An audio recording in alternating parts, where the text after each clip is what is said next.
สภาพอาฮิวาระบาดในช่วงวันที่17 เดือน 4 2022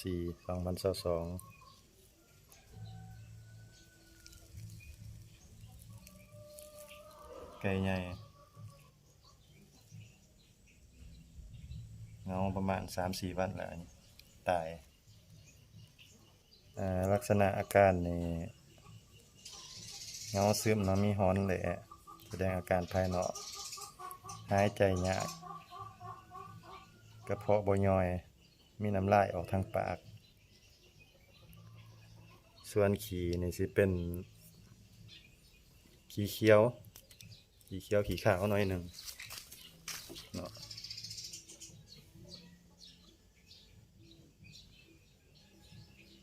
บ่รอด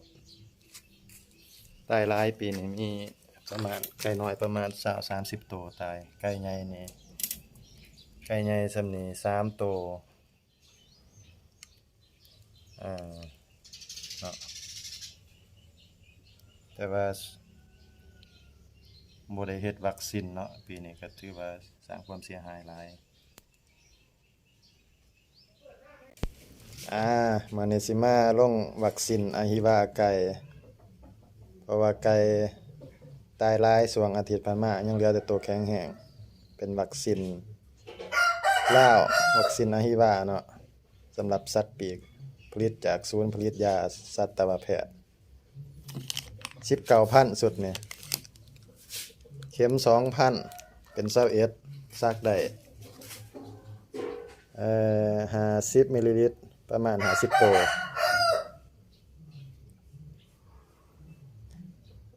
ก่อนสิซักเขาก็ต้องกวดเบิ่งวันที่ผลิตหรือว่ามือหมดอายุ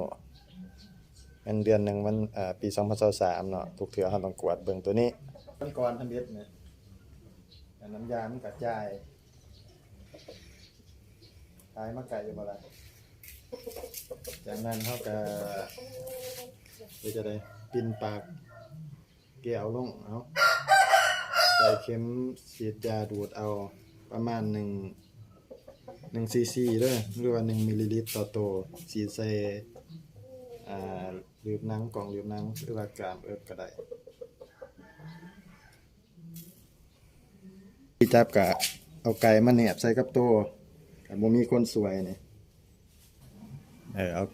ไก่มาแนบใส่กับตัวแล้วก็เปิดหาจุดที่สิเสียบเนี่ยกล่องลืบหนังแทงเข็มเข้าไปประมาณบ่เลิกปานใดครึ่งเส้น 0.5 เซนติเมตร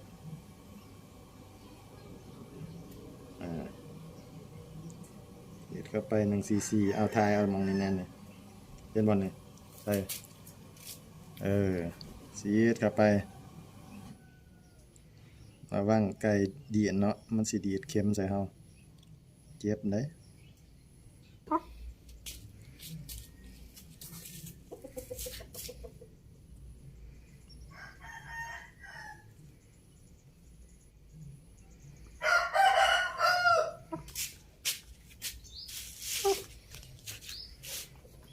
ระวังมันดีดใส่มือตัวเอง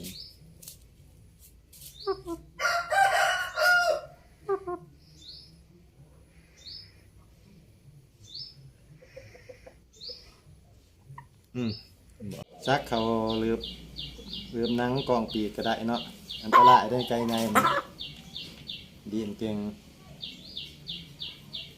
กันเข้มอ่อนนี่ก็อยากว่าแท่งบ่จะเข้าบ่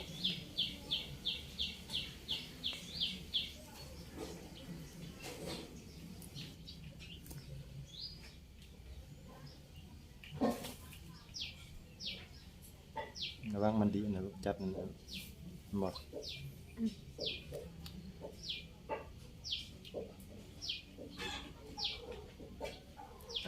แล้วเอาไปขายเนี่ยแม่พันธุ์ไก่ง่วงอเมริกันบอลแล้วก็ได้ลูกสุดทำเย็ดนี่ไก่ไงพี่ระวังมันดีอันเด้อจับแน่นๆได้ฮะ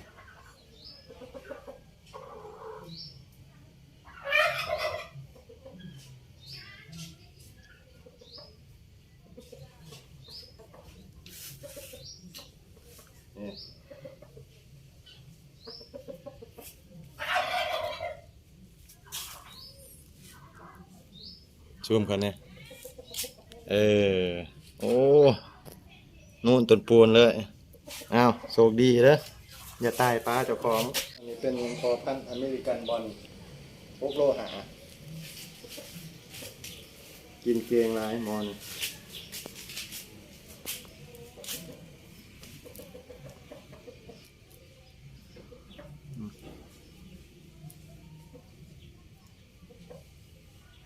อ้าวจบข่าวสำเร็จไปภายหลังที่ว่าเราลงวัคซีนแล้วเนาะเข็มกับน้ำยาที่เหลือหรือว่าใส่การบ่ได้เราก็นำเอาไปฟังบ่หรือว่าสินำไปต้มเพื่อขาเสื้อก็ได้เนาะใช้ความร้อนขาเสื้อเอาตัวนี้เป็นวิธีการกำจัดสิ่งเศษเหลือทางการแพทย์เนาะสิ่งเศษเหลือทางการแพทย์ตัวนี้